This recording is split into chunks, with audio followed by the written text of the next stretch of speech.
Welcome to the Project Bring Me Life podcast, talking about the spiritual awakening, metaphysics, and holistic health with artists, musicians, guides, writers, healers, and supporters. So please join us. Wake up and shine on. Hello, everybody, and welcome to this week's episode of Project Bring Me to Life. I am grateful that you decided to wake up and shine on with us today. Yeah, so of course, I am Christopher Suleiman Clausen and my co-host, Shantastic Shine here. So on this episode of the podcast, we talk with Daniel Donovan, aka Technos Shaman. So this episode is really amazing because he talks about his book, Finding Your Inner Shaman, and he uses the shaman as a way to describe a healer. So it's really like finding the healer within. Yeah, he also gives us a sneak peek to some of his healing music and talks about other just experiences with plant medicine and the community in general. So it's a really awesome episode. We hope you stay tuned and join us. Yeah, so we're going to take a very short break. We'll be right back with Daniel Donovan. Shine on. Hey guys, Shantastic Shine here. Do you have any aches or pains, damage from an accident, or maybe just a bad case of nerves? Have you ever looked into crystal energy therapy? If you take a moment to check out my personal website, you'll find an assortment of items all made with Reiki healing energy. They've also been charged and cleansed by the full moon or candlelight. I also make custom crystal prescription pieces to aid personal selection of aches, pains, and other desires. There are crystals ranging from back pain to heartache, pregnancy, and even protection or abundance. Take a peek today at shantasticshine.com. I hope to see you there. Shine on.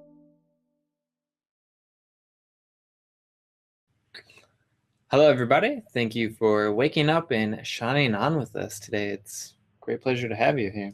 Yeah, I'm excited for today's podcast. Yeah, so we have Daniel Donovan with us. Welcome to the show. Hello, everybody. Awesome. It's really great to have you. So tell everybody a little bit about yourself and what you're doing right now. So my name is Daniel Donovan, otherwise known as Techno Shaman. And for a living, I own with my partner Be Free Healing. And we have a myriad of stuff that we're doing. Our main thing that we facilitate is called Be Free Transformational Breathwork. We also do energy healing, massage. We both teach yoga. I do chakra immersion certification. I also work with access consciousness. I produce my own music. I DJ as well at ecstatic dances and conscious gatherings here around Colorado and in the United States. And also we have our little baby called Shamanic Boom, which is what I like to call the evolution of the conscious dance party. Nice. So I'm an author now too. So That's awesome. Yeah, and I would like to get into your book, and your event Shamanic Boom is something that I would like to get into later as well. And for tonight's show, we're talking a lot about being a shaman and finding your inner shaman. Before we do that, could you sort of give an introductory definition of what shaman means to you? So the word shaman, I guess traditionally, it meant someone that helped guide you through different forms of healing. In traditional terms, it meant someone that was helping you traverse through the spiritual or dream states. These days it has, and I have kind of generically made it into a term that just specifically means healer on all of our aspects of experience, whether that be physically, emotionally, mentally, or spiritually. The word that traditionally was used for the healer was curandero, but I feel like nowadays people resonate with the title and the term shaman more, just because it's more of a well-known title and identity of what's going on in this consciousness shift right now in our community and in the world, I believe. Yeah, definitely. And, we've had a few shamans during the show. I know Dixon's violin is, termed a musical shaman with his violin, and yeah. So you have this book, Finding Your Inner Shaman. So it's about people finding their inner healer.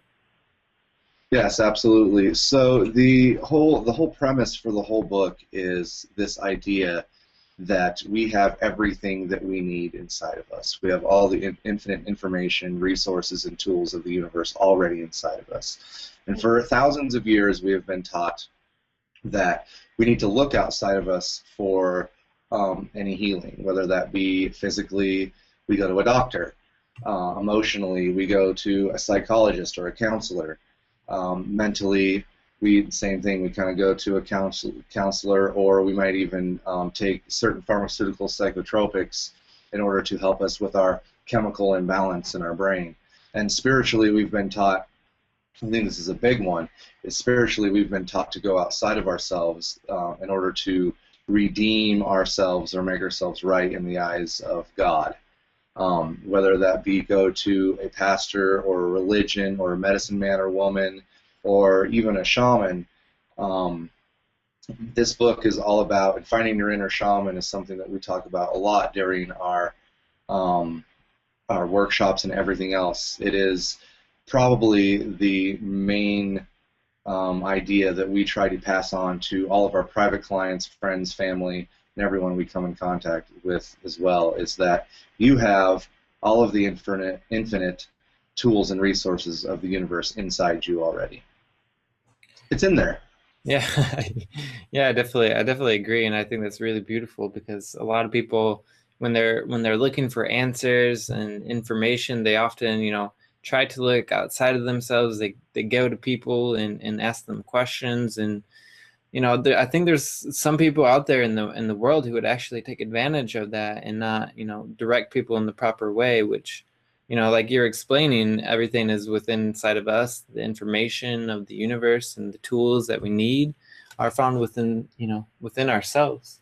Yeah, I'm curious to know what your experience was, or your shamanic journey that led you into taking on the name Techno Shaman and using the word shaman in such a way that you just resonate with it. Okay, so I was, a little bit of history on me, quick story, but I was raised Catholic. I always had a connection to the divine, even when I was a little boy.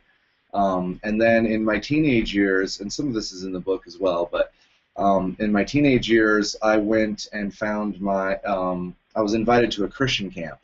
And so that was when I had a first group connection with the divine and or with spirit, and it was super transformational for me. So at that point, I became a pretty heavy Christian. Fast forward, I got really into it. I at the age of 17 preached in front of my first crowd of 1,000. And then when I graduated high school, I went to a Christian university and majored in biblical theology and music. Got an associate's degree in biblical theology, and transferred to another Christian university and was majoring in music history and literature education. I was a triple major. So about 3 or 4 years into me being Mr. Super Christian, I started getting prophetic dreams. I started audibly hearing people's thoughts and having very serious psychic experiences. And so I thought I was crazy. And everyone else around me thought I was crazy as well. My pastor, my friends, everyone was like, you need to go and get put on drugs because you're crazy. And so that didn't feel right to me, so I started testing it out. I would literally go into public areas and get people's thoughts, and I would go and ask them about them. If there was an old lady looking at T-shirts in a department store, I'd be like, were you just thinking about getting the orange one or the red one? And she was like, yeah. Or, were you just thinking about your cousin? Yeah, I was. And I was like, oh, okay, well, I'm not crazy. So I left. I was like, okay, I'm not crazy, and I'm going to leave because I don't feel like this is wrong. And then as soon as I left the Christian church, that religion, and left the college, and I was married at the time too. I even divorced my wife, and I went to 31 days of silence in a Buddhist monastery. And so that was the huge, like, a really explosive, catalytic moment in my reawakening was doing that. And the first 2 weeks of that Buddhist monastery was pretty rough. It was pretty dark. I had to deconstruct all of the things that I thought were right or wrong, and just basically after 2 weeks got to the point where nothing's right or wrong. It's just all what I like to call a side of the box of understanding. And some religions cover one or two sides, and other religions cover more, but none of them cover all of the sides of the box of understanding, because there are an infinite amount of sides to that box. So I got done with that. The last 2 weeks in the Buddhist monastery was pure bliss. My mind was a playground. I could vision. I could have fun with all of my thoughts. And when I left there, I went and studied. I basically saw 48 states and 9 countries in a year and a half.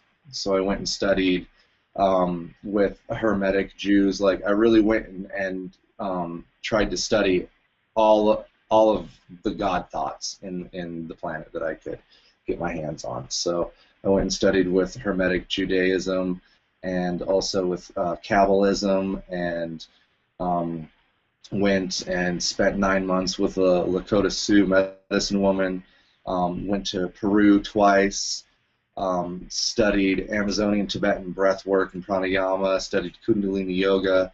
This is also the time where I encountered the chakras and fell in love with the chakras, what I like to call in my life the best form of therapy that I've ever encountered was chakra work. Am I missing anything in there? I also got inducted into a few secret societies, Freemasonry and the Golden Dawn. So I really did cover as much of that side of the, of that box of understanding as I could, and tried to just immerse myself in indigenous cultures and different forms of healing or shamanism or religion. So, does that answer your question? That was quite the adventure, it sounds like. You had a lot of fun. Yeah, definitely. There's little things sprinkled in there, but that was the gist of it. No, that's completely fascinating, and I'm interested in the fact that you were able to audibly hear people's thoughts. I think that's not really something that I hear a lot of people say. And the fact that your pastor and everybody in the church who thought you were crazy, that I thought that was interesting as well, because back in the day in the Bible it says somebody like Solomon or whoever, they would hear the voice of God and they were considered a prophet. But in today's world, in today's view, if you hear that, people are like, you're crazy, you need to go on drugs. Right. Ridiculous. So and that's kind of what this consciousness shift that we're going through right now is all about, is the fact that we've lost that voice of God. And it's not that it's not there, it's always there. It's just that we've been programmed through old ideas, perceptions, and beliefs to go outside of ourselves. And also that was one thing on my travels and in my studies as well, was really reconnecting with the mystic side of all religions. And that's why I got into the secret societies and stuff as well, was because we've lost this mystic aspect of this relationship with God or Goddess, and how that can be super magical, and how we can unlock the miracles and the magic inside of our day-to-day lives, even in this modern time. So also to answer your question about the name Techno Shaman, which has generated lots and lots of debate and also some scolding towards me from certain elders and traditions. is the first time that I went to Peru and spent some time down there with my shaman, with my maestro, during the fourth night of an ayahuasca ceremony. I didn't have a spirit name. It hadn't been given to me yet, or haven't heard it. And he said that I was going to help bring shamanism into the technological age. And so he gave me the spirit name Technos Shaman. It didn't have anything to do with music at the time, which is pretty incredible. So to answer your question, that's where that came from. So yeah, that's really cool. Yeah, for sure. Go ahead. You're gonna say something? I really like that it's more of your spirit name than even just your music name, because it seems like a lot of us in this technological age are having these like alternate, not personalities, but like egos or selves or just entities that once we wake up and we go through that shift, we don't resonate necessarily with our birth given name, or some say their Christian name even, and we get these just nicknames. Like you have Silaman and I have Shantastic Shine and you have Techno Shaman, and it's just interesting how we all get those names right when we're going through that awakening point of our lives. Really enjoy that. So yeah, definitely. So throughout your, when you're talking, you went to the monk monastery, and you said you did 31 days of silence, and you were talking about deconstructing some of those old thought paradigms or whatever that no longer served you. I was curious if you had any tips or tricks for people who are looking to sort of decondition their mind from what they've been conditioned through, through society and grown up. Yeah, totally. So, and this is in the book as well. Finding Your Inner Shaman is what I like to call, and what I so-called channeled, was this formula of healing. And this actually came through in that 31 days of silence in the Buddhist monastery. And it's identify, locate, embrace, detach. So identifying is when you have something in resistance inside of yourself, whether it be a thought or an emotion or even physically, you identify it. And you usually use, and I usually use, a feeling word that helps just bring that it gives it a name. So in other words, like, I'm feeling sad. Okay, so that's identifying. And then you locate. So you go and you figure out where this sadness is located, where it comes from. A lot of the times we like to play the blame game, so it's like, oh, okay, well, this is this person's fault, or this is my environment's fault. But usually it can go back much further than that, even into past lives. But for this life, usually it goes back to, when you are locating something, it goes back to a source that's either your parents, friends, family, school, religion, or mass culture, society. It's usually where we inherit or buy into these old ideas, perceptions, and beliefs that bring resistance into our lives. And then you embrace it. After you've located, you're like, oh, well, this is where I first started feeling this sadness, or this is where I first started feeling that I was dumb, or where I wasn't powerful, or I wasn't magical. And then you go and you embrace it. So we've also been taught to resist this resistance. We've been taught to, if something's in resistance, to push it away, to keep it at arm's length, if not further. And I really believe that in order to make this consciousness shift, both inside of ourselves and in society, we cannot fight resistance with resistance or force with force. Everything in the universe is just energy, period. It is our dualistic perception that has labeled things as right or wrong, which has created resistance in our lives, inside and outside of us. So by realizing that everything, and accepting or allowing that everything is just energy, then we can begin to embrace and allow that energy inside of our own fields instead of pushing it out. And then we detach from everything all the time. Because anytime that we become attached to anything, it also brings resistance. it also brings tethering to our relationships and solidifies and keeps that codependent relationship paradigm that we've been taught and grounded in so much in this lifetime. Detaching is an important thing. I like to say that most forms of healing, whether it be psychological or emotional, or most forms of counseling or even spiritual experiences that we have, sometimes go through the identify and locate. Most of the time we can be like, yeah, this is what I'm feeling and this is why, but very, very seldomly do we get the chance to be able to embrace and detach from these things that may cause resistance. So it was identify, locate, embrace, and detach? Yep. Okay. Would you call this book of yours Finding Your Inner Shaman? Is it an autobiography?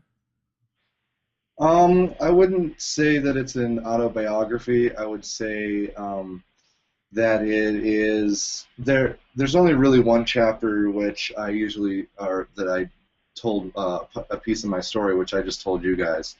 The chapter Sides of the Box of Understanding. The rest of it are just really, really short chapters that have to do with aspects of finding your inner shaman. And so usually I start the chapter off with a question, and then I end the chapter on a question as well. I really wanted to write a book that you could pick up and read 1 or 2 pages of and just get something inspiring for your day, your experience. Yeah, wow. So there's very little of my own story in this one. Cool. And where is your book located so that people can find it? You can just simply look up Finding Your Inner Shaman on Amazon.com. Cool. And awesome. Yep. Yeah. Great. Everybody go get a copy. Yeah, definitely sounds like a really great book, and you know, all the information that you're telling us so far is really, really spot on, and I feel it definitely resonates with me for sure. So I'd like to thank you for that. And I heard that you mentioned past lives earlier, and I know that you do past life regression. Did you want to talk a little bit about this? Sure. So at the same time that I was experiencing that psychic phenomena and hearing people's voices and having prophetic dreams, and by prophetic dreams I mean I would have very vivid dreams about something before it happened, and it was like, whoa. So at that same time I was also having dreams and having inclinations towards past lives. It's something that I wouldn't really say that I had ever considered before. So I started diving into that and actually found a group of people who are from the tradition of Edgar Cayce, who was a mystic Christian and an incredible past life regressionist. And so I found out that because you know, a lot of people might go through past life experiences or even past life regressions. Sometimes they're hypnotized. And a lot of the times, from what I've heard people say is, oh, I had a past life regression and I was hypnotized, and then the person that was facilitating the session said, oh, you're in Egypt. That was cool.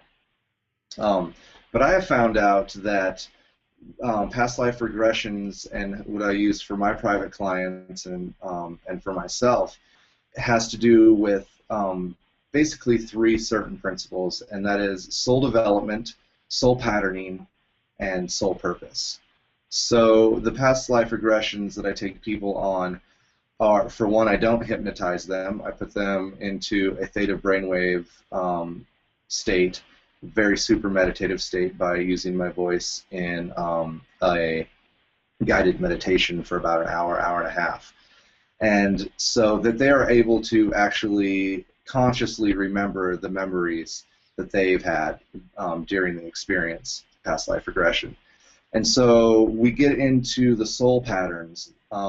Just for an example, I had one girl come to me a couple months back, and she said that she had an eating disorder, and she didn't know why she had this eating disorder. It's not like when she looked in the mirror she felt like she was ugly or fat or any of these things, but she just kept unconsciously repeating this eating disorder. So we found out that through past life regression that she was a glutton in a past life, and so she was unconsciously punishing herself for being a glutton in a past life in this life. So that's soul patterns. It's not always bad either. Sometimes we, or quote unquote bad, sometimes we encounter certain things in past lives that are really inspiring, like you know, whether you were a piano player or a painter or something creative and inspiring in a past life can add to your inclinations to be creative and your inspirations to be creative in that form in this lifetime as well.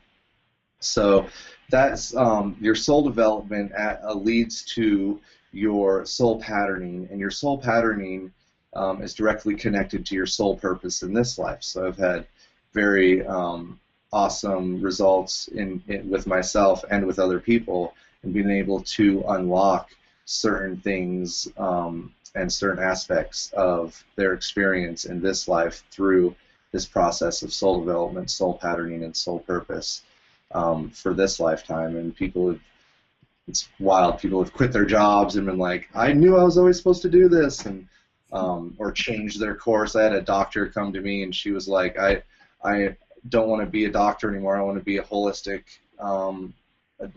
doctor, and I want to do different. I want to do things differently. Did a past life regression on her, cleared away a lot of the resistance that she had in a past life, which freed her up to continue to go towards her soul purpose in this life. So beautiful. So you're doing kind of like a life coaching mixed with a past life regression to really help people find their divine purpose rather than just what their previous experiences were. Totally, yeah. It's the lineage that I was taught in for past life regression thinks it's very, very silly and also not really beneficial to the person getting the past life regression if they just experienced something and that was good enough. That's really not the way the akashic records work. And it's not the way everything is connected. Everything is connected infinitely. And so if we are going to dive into the akashic records, which the akashic records are basically what I like to view as this huge bubble of information, infinite information in the universe that we can access at any time. And so it really doesn't do us much good to be like, oh, like I said, like, oh, I was in Egypt. That was fun. Like, okay, well, you know, having fun is totally okay, but I mean, what does it mean? How can I draw the connection between what I have experienced in this etheric realm, and how can I embody that in this third dimensional reality that we're in right now? Wow. And I've heard that the Akashic Records sort of, well, not sort of, but it does. It holds every thought, every dream, you know, that humans have and stuff like that. Is that true? Absolutely. So if everything is just energy in the universe, then and there's no such thing as right or wrong, then everything that we experience, no matter what dimension it is on, is a bit of information. And that is all held in the Akashic Records. So even what we smell, even what we hear, what we dream, our imagination, what I like to call our thoughtons, our brains, all of that information is contained in this huge library, so to speak, that you can learn and really train yourself to go and access at will. And that's one thing that I also learned about my my quote-unquote psychic capabilities, was being able to access that information through other people as well whenever I needed to. So is that something that you're tapping into when you heard the thoughts of people audibly? Yeah, totally. I think that we all have these empathetic, like empathy is being able to receive information from people emotionally.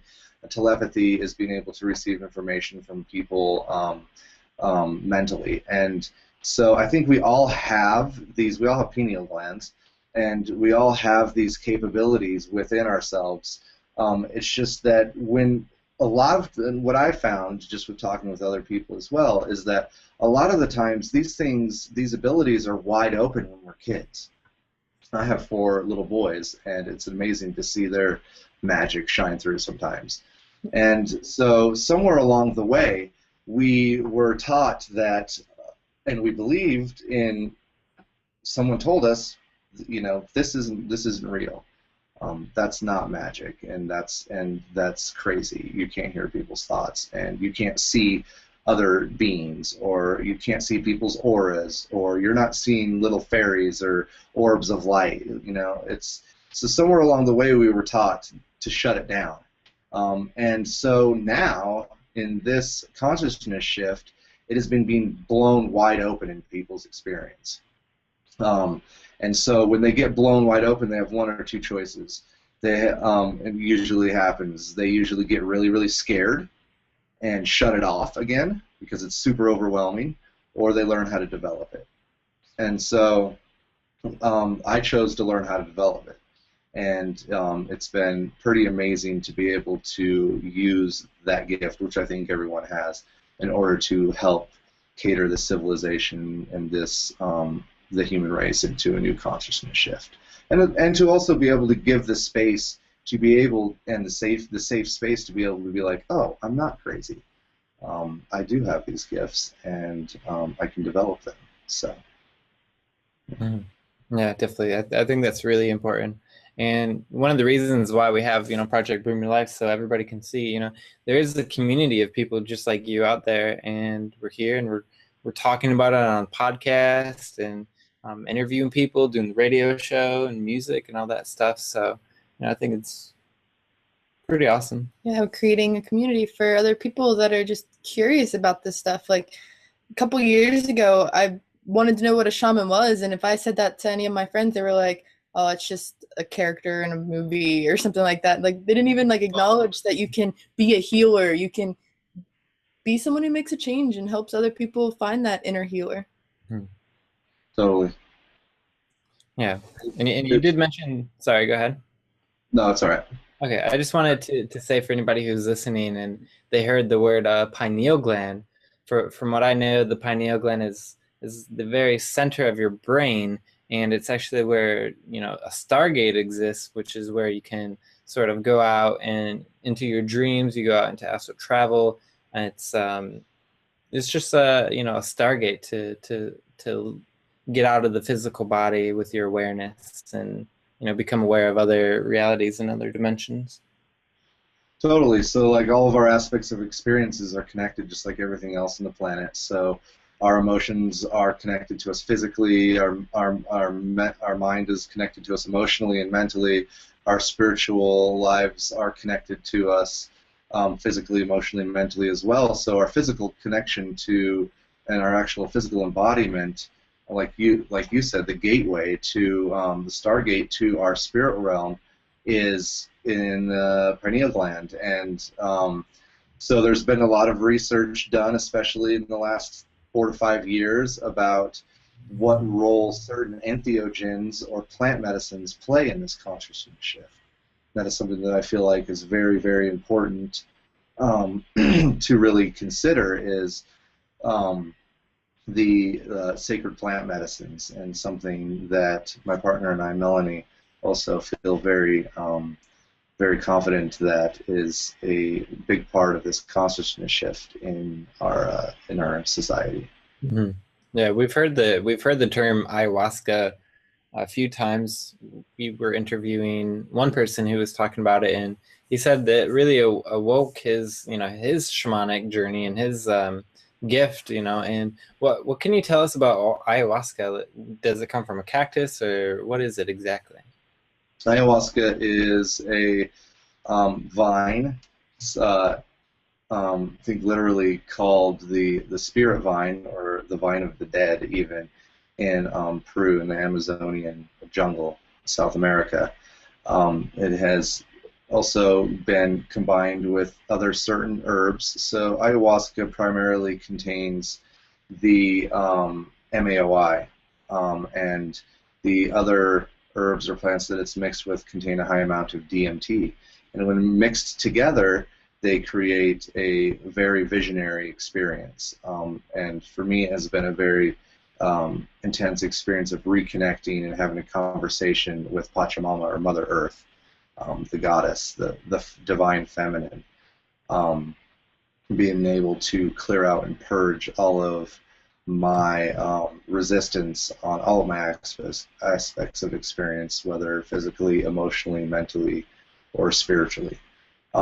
So the ayahuasca brew is a combination of a couple things, and it is a very powerful way, which, you know, I'm sure it's been being facilitated up here in Northern America for quite some time, but there's definitely been a surge of these experiences in Northern America, and people who are facilitating these ceremonies in Northern America as well, because Pachamama has called them to take this information and this medicine to the rest of the planet, as well as what I like, as well as San Pedro and peyote and psilocybin mushrooms. I feel like are all four really having a huge effect on our consciousness shift. Mm-hmm. What for somebody who is looking into this and is curious about it and might want to try it, are there any tips or, you know, anything that you would tell somebody who's looking into it? I would really recommend just waiting and asking. You don't even have to have the medicine in your hands in order to ask the medicine if it's your time. And if it's your time, just ask the universe to, in faith, just to provide that to you when it is time. I would really recommend that you find somebody that you know is doing this from a clear heart space, and that isn't necessarily, you know, because it's the same thing with religion. Religions weren't made to begin with to control the masses or to take advantage of them. People understood the power that they had, so they went and used it as a means to take advantage of the masses. So I would really, if you are looking to have this facilitated for you, I would encourage you to spend some time with the person who is facilitating it. I'm sure that you can also find other people who have gone to that same person, and just really understand that you can, that you want to be in the right space, and you want to have someone who's facilitating this who is coming from a clear heart space, also who is not using it religiously. There are many people who are doing medicine ceremonies throughout this country and the world who I believe are doing it religiously. In other words, they're saying, I am your shaman, you're coming to me for healing, you can't, you know, you have to listen to me, you have to do what I tell you, you have no freedom of expression, and I don't think that's, and even my shaman in Peru would and did tell me differently. It is our job as healers to unlock the healers inside of everyone else. Not to create that codependent relationship where you are coming to me for all of your answers and I'm holding that power in and above you. So, and just listen to yourself. Listen to, like, if you're in the presence of someone who is facilitating the ceremony and you don't feel light, if your body tenses up or if just something comes up, you know, listen to yourself. Just another thing that we've been really drawn away from is being able to listen to that inner shaman, that divine voice inside of us, that intuition. You know, how many times in our lives have we listened to our intuition and we're like, wow, yeah, I'm glad I listened to myself. And then how many other times have we not listened to ourselves that we were like, well, maybe I mean, my gut, quote unquote, you know, told me, and I didn't listen, and you know, I should have, but you know, so yeah. you can always just listen to yourself. If it feels light, then I say go for it. If it doesn't, then don't. Oh, good. That's beautiful. You talk a lot about unlocking it, just the perspective and the spiritual world for other people through these journeys. But I'm kind of curious more on how you incorporate this into your music as the techno shaman. Do you use your shamanic teachings and your ceremonies with your music in any way, or do you make music for journeys? Absolutely. So I have many different types of music on my SoundCloud page. You can look up Techno Shaman on SoundCloud. I think I have over 50 hours of music on there right now. So I have very super meditative journeys that are what I call the chakra sound journeys, which are just meant to take the listener on a really meditative journey through the chakras using sound. I also have our breathwork mixes. So our breathworks are accompanied by a loud mix of music, so that people can have that container to be able to basically experience whatever they need to experience and not worry about whether or not other people can hear them. Some people are very they don't want to let go emotionally, cry or scream if they think that other people can hear them. So having a loud music container over the group really gives people the freedom to be able to let go, to laugh, cry, scream, chant, make animal noises, make tribal noises. So I have those mixes, and then I have the yoga, my yoga mixes, and I have my shamanic dance mixes. I'm also working on a medicine song album recently, and this recently just released a medicine song with my friend Cheryl Sapphire. It's called Madariri, and so that might be a good segue. I can give you guys that link into that song. So my sets and my music is very unique. Every single one of my DJ sets and in my songs are attuned to the chakras. So I use, during one of my DJ sets, even if it's a dance set, I'm taking you either from the 1st to the 7th or from the 7th to the 1st. I'm taking you on a journey through the chakras, and I use the binaural beats, the keynotes, the bija mantras, the animal sounds, the nature sounds, and the seed vowel sounds mixed in with that music that takes you on a journey through all of the chakras. And it's been really incredible to be able to see, no matter the setting that I'm in, how those chakra sounds are really tuning people into their chakras and giving them the experience of being able to feel their chakras through sound. Yeah, wow. And what was the song, real quick, that you just mentioned? So this is the medicine song Mariri with Cheryl Sapphire, me, and Melanie Lighthouser on vocals. Thank you for listening.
Hindi mamapuntay kay muntay mariri.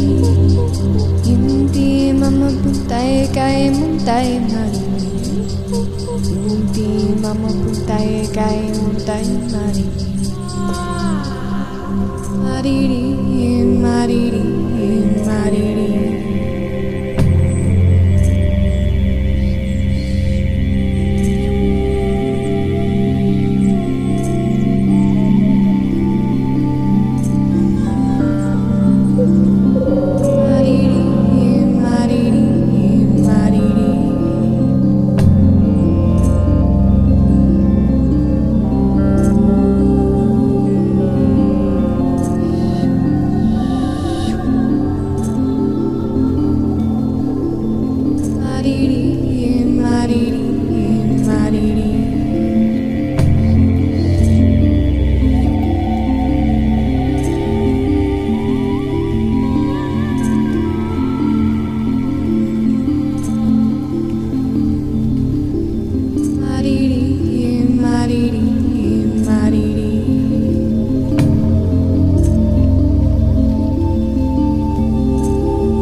Ayahuasca, tay kay muntay mari. Ayahuasca, tay kay muntay mari. Mariri, mariri, mariri.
So that was an awesome song. Thanks for sharing it with us and all of our listeners. So where can other people find your music and more information about you and your alias, the Techno Shaman, online? So you can find me and Melanie, all of our events, our private session offerings, and there's music links and links to my book as well at befreehealing.com. You can find me on SoundCloud, Techno Shaman. It's capital Techno, capital SHAMAN, no space between Techno or Shaman, on SoundCloud.com. You can also find me on Bandcamp, and I also have a blog on WordPress. And what else have I? Facebook, and yeah. Cool, yeah. And you also do have a profile page on our website, projectbringmelife.com. And yes. Right now you're under the musicians tab, so if you just scroll over to the musicians, the menu will drop down and you'll just see Daniel Donovan on there. Awesome. Yeah. So we really appreciate having you on the show tonight, Daniel, and a lot of really amazing things. Your life just seems so, so full of adventure and knowledge and wisdom and experience. And, we're definitely going to have you come on again, because there's a lot of stuff that we didn't get to on this episode. Yeah, we didn't get to talk about your festival. What was it called again? Shamanic Boom? Shamanic Boom. Awesome. The Evolution of Conscious Dance Gathering. And then will it be happening again next year? Or is it happening this year? Absolutely. We have actually one coming up this Saturday, which is just a one-night overnight, and then August 20th, 29th, and 30th, we have a 3-day festival that is happening at Terry Bison Ranch in Cheyenne, Wyoming. So yes, it will be. And then we have another one. We usually have 5 or 6 shamanic booms a year, two 3-day festivals, and then 4 or 5 one-night events. So, and you can always find those events on BeFreeHealing.com. Awesome. But yeah, it would be really cool to be able to get together with you guys and talk about something that's very dear to me right now, which is the evolution of this conscious dance party gathering festival, the evolution of the transformational festival and gathering, something especially in the last year that has been serious download and serious inspiration in where we're going. Yeah. Beautiful. We'll sure have you back and get more information on your upcoming festivals a little bit closer to those events, so we can share them with our fans and they can come and visit you and enjoy your shamanic space. Awesome. Yeah, thank you again, Daniel. And, it's been a pleasure. I just want to thank you once again. And thank everybody for listening. It's, stay tuned because we are having meditation and card readings. But, thank you, Daniel. Thank you guys so much. And keep doing what you're doing. And someday I will see you soon. Yeah. All right. Stay tuned. Cool. So, everybody, stay tuned and we'll take a short break and we'll be right back. Meditation has been proven over and over with studies from well-established schools like Harvard University to grow gray matter in the part of the brain associated with memory, learning, empathy, reduced stress, and countless others. Join Silaman with his first official meditation CD, including 4 studio-quality recordings, including all original music. Become mindful of your world with mindfulness. Learn about healing major energy centers of the body with Chakra Cleanse. Begin to forgive the past and move forward in life with forgiveness. Connect with your soul and ignite your heart with the true you. To get this meditation CD, all you have to do is go to projectbringmelife.com and click on the merch page next to the home tab. Hey guys, it is Shantastic Shine here, and I am excited to do this week's card reading for you. So I'm going to go ahead and use my Angel Dreams Oracle deck and pull us 3 cards.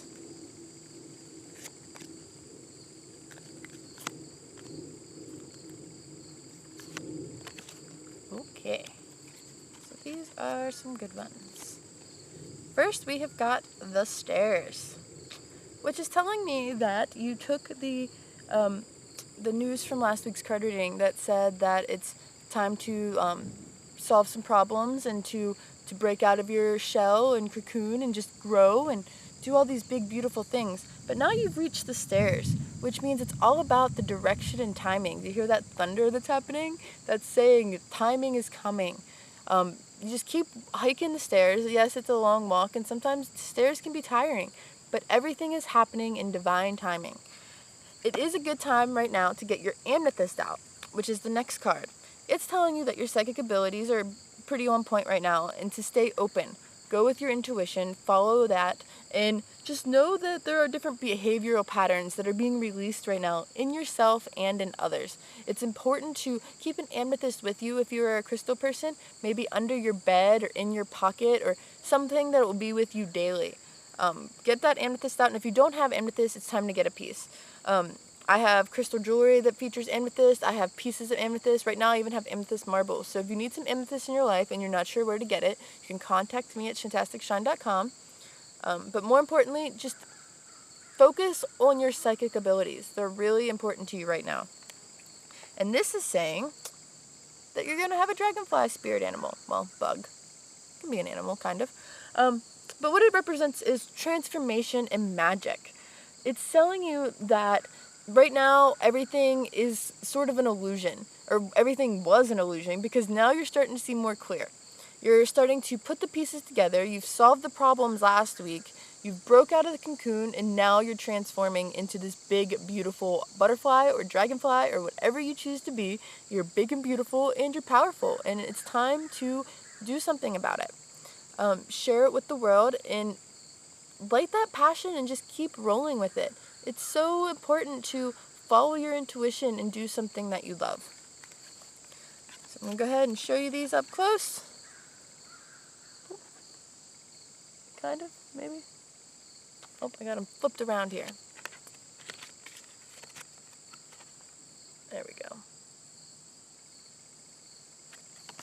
So that's this week's Shantastic Shine card reading. If you would like to check out more card readings, or if you have questions for me, check out our card reading blog that is located on the front page of projectbringmetolife.com. You shine on, stay awake, and I'll see you next time. Greetings, everyone, and welcome to another 2-minute meditation. For this 2-minute meditation, we are going to practice career planning. So sit back and relax and close your eyes. Become aware of your breathing. Notice your lungs filling with air.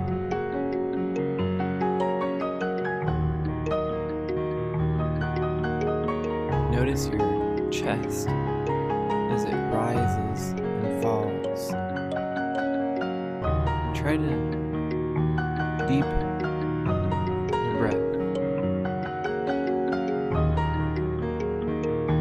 Go at a slower pace. This will relax you. Relax your mind and your body.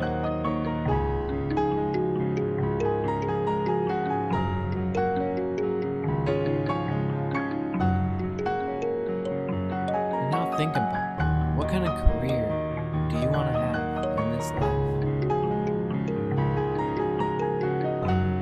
What kind of job do you want to have? What do you want to do to make a living for yourself?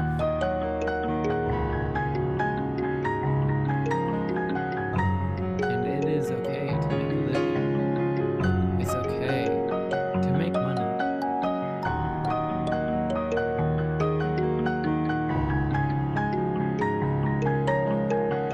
Once you figured out what kind of career you want to have, take yourself to that place.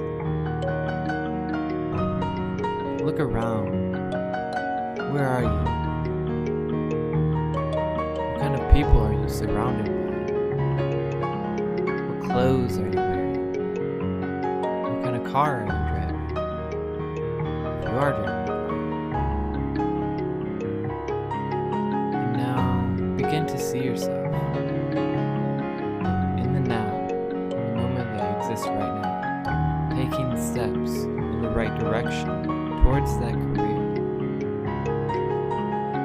taking action to make it happen. So wiggle your toes and wiggle your fingers.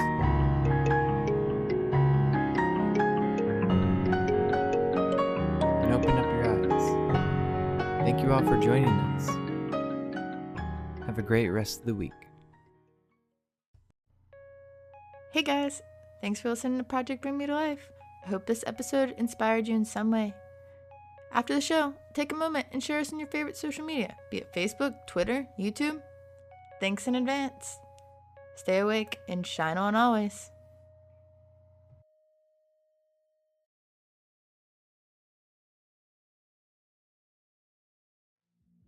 Okay, do you have a question to ask when I bring back? No, it's all you. Okay. I'm running out of questions. Just, my whole vibration was just really beginning to raise a whole lot while you were talking. I think that your vibration, everybody's vibration is so high. I turned this computer off mid-interview. It was so hot. I was like, whoa, so much information. You're a really great person to interview. You talk good. You talk good. You talk good. Join us. Yeah. So we're going to take a very short break. We'll be right back with Daniel Donovan. Shine on. Yeah. Is that good? Yeah. Okay, turn the air conditioner back on. It's hot. It's too hot to trot.